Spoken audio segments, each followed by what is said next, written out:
una abundancia relativa para cubrir las necesidades fundamentales de los seres humanos, alimentación, vestido, salud, cultura, etc. En términos normales de una gente trabajadora normal, podía el capitalismo ser la base para, terminando con él, socializar los medios de producción y construir el socialismo. Nosotros estábamos por el socialismo, habíamos estudiado en Moscú el Capital de Marx y obras de Marx, de modo tal que entendíamos más o menos, medianamente, el socialismo científico, no el socialismo utópico. Habíamos estudiado a los utopistas en economía política.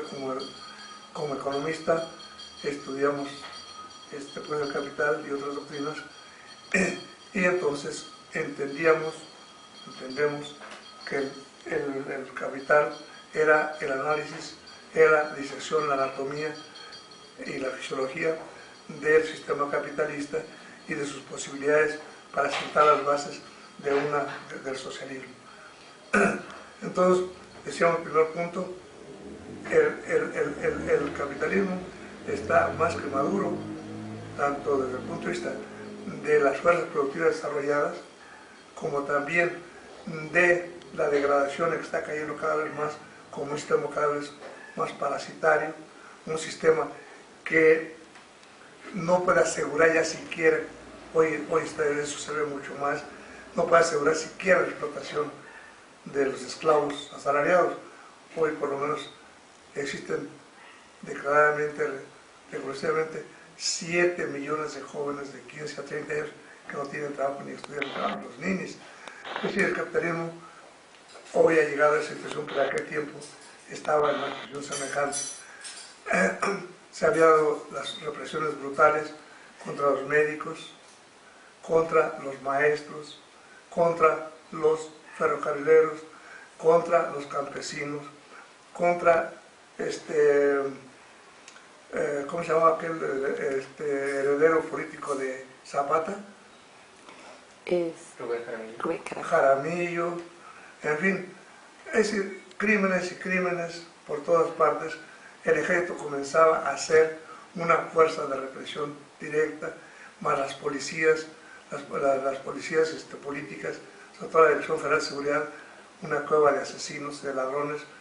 Acaba de salir en el último proceso las ladronerías de Nazararo, que se robaron alrededor cerca de 5,000 automóviles de superlujo en Estados Unidos y los vendieron los agentes de la Dirección Federal de Seguridad. O sea, esos eran los represores brutales contra los trabajadores y demás.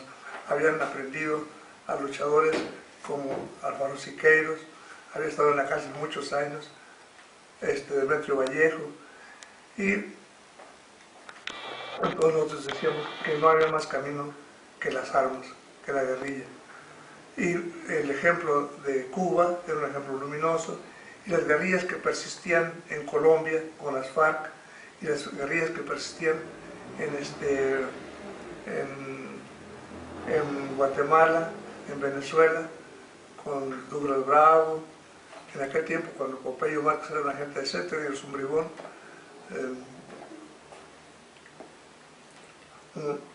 ¡Ay! Dámelo. Pero poquito se ha dado porque no se les quita, habían conquistado la mitad del país, la otra mitad estará agregada por los norteamericanos, primero por los franceses, después por los norteamericanos, los terribles bombardeos en Vietnam. Allá, mira, allá. Aquí. No, yo no estoy hablando. Mira. República Popular China, comenzando con la fundación del Partido Comunista en 1922, y el ejemplo del ejército rojo chino, la Gran Marcha, el triunfo de la Revolución.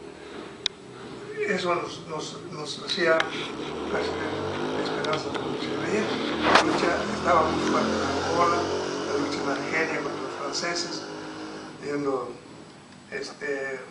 los condenados de la tierra de Fanon,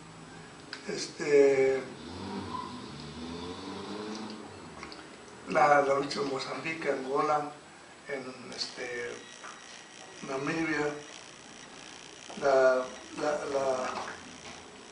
había sido reciente la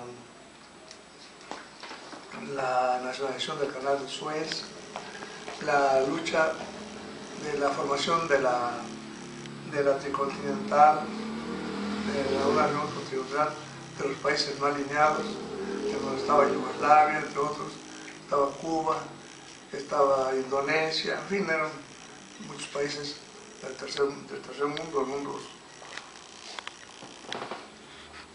subdesarrollado. Entonces, formamos el mar. Entonces, decíamos, el primer principio era el capitalismo está maduro. Dos, formamos una nación político-militar, política por el contenido y militar por las formas organizativas. ¿Qué dice político? Sí, lo político se refiere siempre al poder del Estado. Toda política se refiere al poder del Estado. Si no se refiere a eso, no es política. Lo demás puede ser, por ejemplo, dicen algunos comerciantes, nuestra política de ventas es una estupidez, eso no es política, ¿no? Toda política tiene que ver con el poder del Estado, con la fuerza del Estado, ya sea quienes pretenden alcanzar y formar un Estado, hacen política, o los que pretenden mantener la fuerza del Estado y a partir de eso defender sus intereses. El ERI revolucionario independentista, ¿cómo se llama el ERI? De Irlanda. El ERI, bueno, que era en las ciudades, los tupamaros también, y entonces había también la resistencia, por ejemplo, la resistencia en Europa contra los nazis, en Italia y en Francia, nos decía que era posible la lucha guerrillera en las ciudades, y la lucha guerrillera en la Unión Soviética, en la retaguardia del ejército nazi, nos permitía sobre todo la lucha con el método guerrillero y en la ciudad y en el campo, combinando la lucha urbana y la lucha rural. Entonces tenía su función cada una. De esto no voy a entrar por menores. Entonces, otro principio era que la clase fundamental era la clase obrera, que estaba ya desarrollada y era la clase que producía fundamentalmente en el país la gran masa de riqueza. Pues ahorita ya los campesinos producen como el 8% cuando mucho de la riqueza. Pues campesino por la forma de propiedad, si nos entendemos, ¿verdad? Sí. No el que trabaja en el campo. Entonces, en aquel tiempo había alrededor, consideramos que había como un 20% de campesinos y el resto de los trabajadores eran asalariados. Por tanto, los obreros eran la fuerza fundamental y los campesinos eran los aliados directos del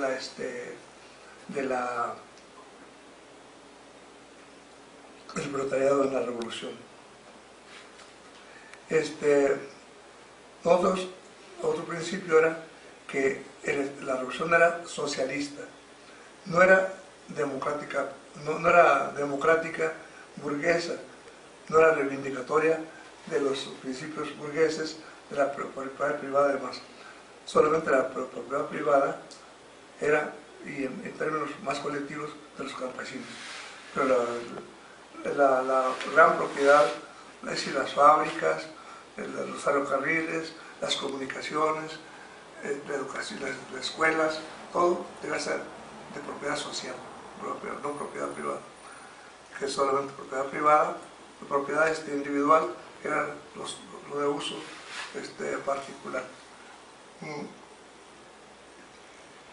Este otro principio era ser socialista. Pero respecto al socialismo había también una puntualización. Había dos formas de concebir el socialismo.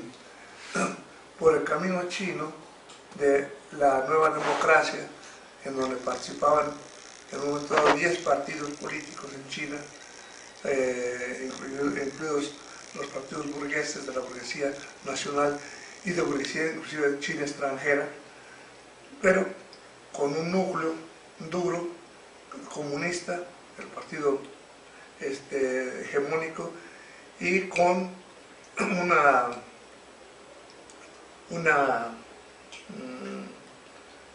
un dominio absoluto en los órganos de gobierno. Entonces una garantía más el ejército rojo chino. Entonces decíamos nosotros que en atención a las condiciones había una discusión en donde no quedaba todavía claro, había que definir si nosotros íbamos a caminar por el camino de una democracia popular para construir el socialismo, o íbamos a hacerlo por el método soviético, es decir, directamente eliminar toda propiedad, toda pequeña propiedad, toda propiedad burguesa, y limitar la pequeña propiedad de la pequeña burguesía. Bueno, esa era otra cuestión del principio. De aquí de la Universidad de Michoacán se incorporaron alrededor de 15 a 20 jóvenes de las juventudes comunistas, gente con experiencia de alguna manera en la lucha democrática, gente que había luchado por construir la casa del estudiante, gente que había luchado contra el ejército, cuando el ejército, bueno, luchar con el ejército, no, repudiaba el ejército, cuando el ejército tomó la universidad de San Nicolás, con la represión de Arriaga Rivera, en fin, las luchas estudiantiles y la lucha por la defensa del pueblo. Todos era una juventud comunista bastante seria, bastante sólida, y se incorporaron como unos 15 a 20 compañeros de aquí. Y al mismo tiempo de México se incorporaron otras gentes, de Nuevo León, del norte, de los otros de Guadalajara, en fin. De modo tal que el mar llegó a constituirse para alrededor de unos 120 gentes más o menos. Entonces, lo de Corea, nosotros decíamos que era necesario, si fuera posible, también pues tomar algunos entrenamientos militares y otras cosas.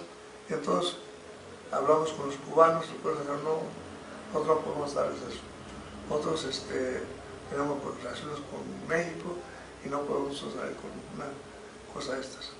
Hablamos con los vietnamitas y nos dijeron, no, olvídense, si ahorita estamos contra los gringos y nosotros soldados nos sobra todo un pueblo en lucha, pero lo que falta son pues apoyos de armas y de este tipo, pues no.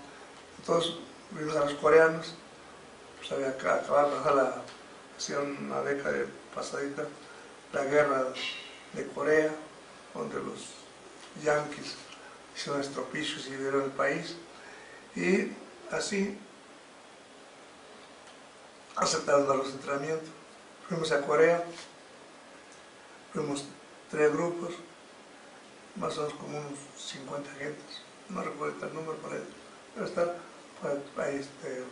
hay un libro que se llama En las profundidades del mar, de Fernando Ochoa.